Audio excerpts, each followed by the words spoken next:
Claude, this is Senator Bernie Sanders. I have been taking a hard look at how Back in AI my day, we didn't have impacts no American clouds. society. Initially, it was man yells at clouds in the sky. Now it's old man yells at Claude in your phone. Bernie Sanders just did a sit down conversation with Claude. And I know what you may be thinking, Claude is not a real person. How did he do this? Well, as you can probably see from the overlay Economics here, and job it's loss just in him terms sitting of across from a phone screen. the Now, mental health of I our don't want to kids, belittle in this terms of talk what too they much do. because it actually does hammer home some really good points, especially for people who might not have been thinking about AI and privacy.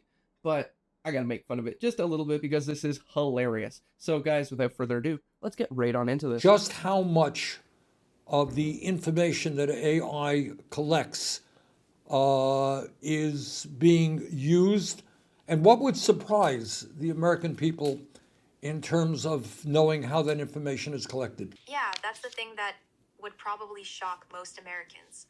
Companies are collecting data from everywhere. Your browsing history, your location, what you buy, what you search for, even. All right, so right out the bat here, Bernie is hitting home some really important points, and I'm sure a lot of his fan base and the people who follow him actually aren't thinking about this when they're using AI and signing up for things online. So when you actually agree to terms and conditions on an AI chatbot, on an online service, even when you set up your brand new iPhone or Samsung, you are agreeing to give away your data and a large portion of it, if not everything. Unless you're going through and specifically choosing only the non-optional agreements, even then you give a lot of your data away. That's the only times you can limit the data that is given. And now a lot of these places also don't even let you check the data that they've collected on you. So to see if they've been collecting location data without you knowing, or in certain areas that you might have forgot to turn off, well, good luck on that one, my friend. But Bernie is really reminding us here that the AI privacy problem is very real, and people are having their data not only sold, but trained upon, which is a little bit worrying. I mean, I think most Americans would know the answer to this, but why is all of this information being collected? What's the goal here? Money, Senator. It's fundamentally about profit. Companies collect all this data because AI allows them to turn it into valuable insights. They can predict what you'll buy, target you with ads that are more likely to work, charge different prices to different people based on what they know about you. It's money, Senator. That's always what it's been. Now, that line right there pretty much sums up the antithesis of this entire conversation. Money. Everything that is being done that somebody is upset about, or we all should probably be upset about, is in the goal of achieving more money. So in doing this, what they achieve is a full psychological profile on everything that you think, you want, you need to know, and more. And with doing that, they can properly sell you things, properly get within your head, even tell you which political parties to be voting for. As discussed in this video, you can see that the real goal with building these profiles on users is so that they can be influenced across every decision in their life. And when you can influence somebody and have the data to properly do so, well, people are going to pay for that and pay a lot of money. So to be influenced politically, monetarily, with everything you do, well, guess what? That is invaluable information that companies are going to be paying loads and loads for. So whoever possesses the most data gets the most money. All right, Claude, you mentioned politics. Well, I am in politics, and I'm deeply concerned about the future of American democracy. Elaborate a little bit on how AI and profiling can impact the political process. That's a critical point, Senator. AI profiling poses a real threat to democracy because it enables micro-targeting at a scale we've never seen before. A campaign or political actor can use AI to identify voters based on incredibly specific vulnerabilities. Now, as you just heard, they push the democratic manipulation a lot more than I think is probably true within this AI sphere. Now, don't get me wrong. I do think this is something that is going to be just a more evolving problem as we let it proceed.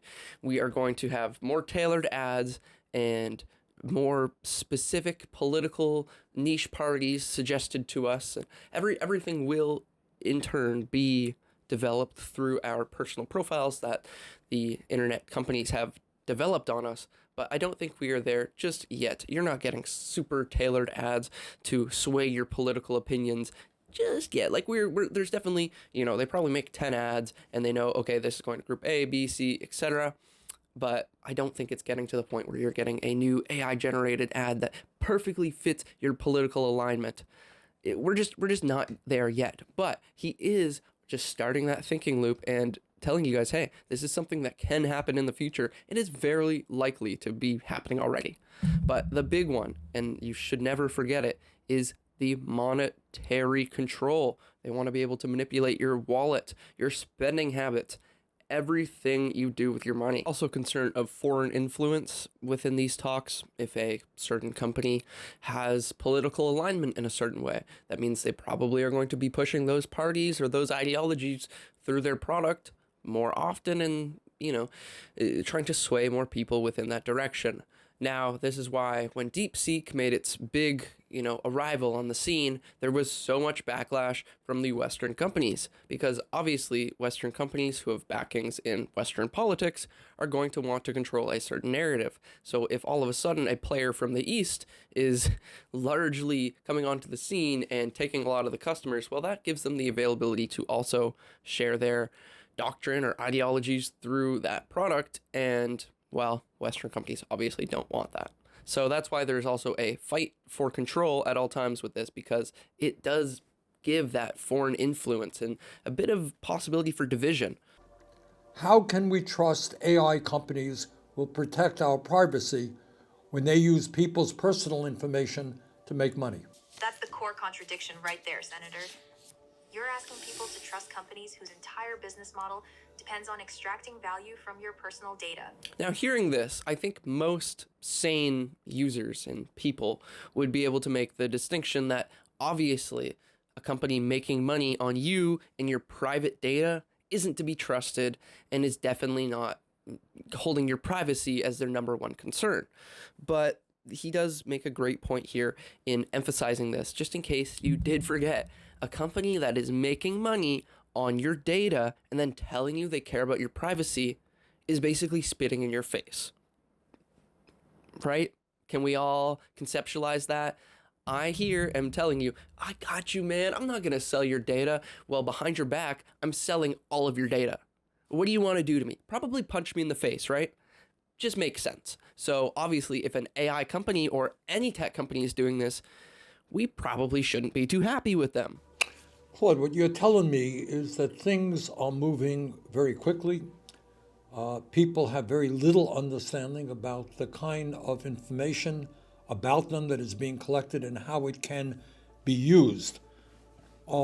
Given the speed at which AI is developing and the impact it's going to have on so many aspects of our life, would you support or think it's a good idea to have a moratorium on the development of new AI data centers? Senator, that's a really tough question. So we have finally reached the overarching point within this video. Bernie Sanders and his goals basically are coming across now. He would like to put a pause on the development of AI data centers until that they can develop regulations. Now, I don't want to push my bias or opinions on you guys, so I'm going to give you a couple different viewpoints here of how this is probably intended to play out. So, if they can't put regulations on it and they see it developing faster and faster, well, that means there's a struggle for control. And if they can't control it, well, then they don't want anybody to have it. So put a stop to the data centers until they can figure out a way to control it. Now, on the other hand, without government control, obviously great, but then that just gives the full control to these tech companies who are just profiting off of us.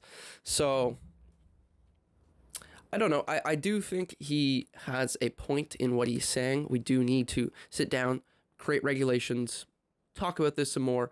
But at the end of the day, what always comes from sitting down and talking about regulations is government control and them ending up just owning the product. And at the end of the day, we're faced with two not so great options. And I think the funniest part about all of this is we're not sitting down with other lawmakers or people who have really strong knowledge on this. We're asking AI how to stop AI. It's not sitting down with Sam Altman to discuss how to build regulation, although I know that would go nowhere because he doesn't care. It's sitting down with Claude to ask how we can shut Claude down. So while you may be right in saying that that would be a better approach, it ain't going to happen. It ain't going to happen soon. Given that reality, do you think it makes sense to have a moratorium on data centers so we can slow up the process?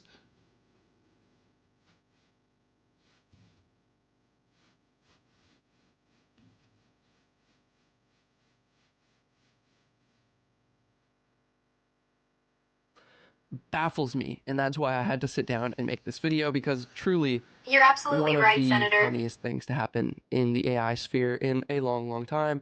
Even though it is a little bit dystopian and slightly worrying, it is still hilarious that we've got old man yells at Claude instead of old man yells at Cloud. Too funny. And don't forget, when it pauses like this and then hits you with the, you're exactly right, AI is just pulling the wool over your eyes and wants you to believe that you're the smartest person out there, when in reality, it does not care at all what you're saying. Have a great day, guys. Go have a chat with Claude. Post on the internet and see if you can get 3 million views in just 2 days. Take care. I'm Sam from AI Everyday Videos.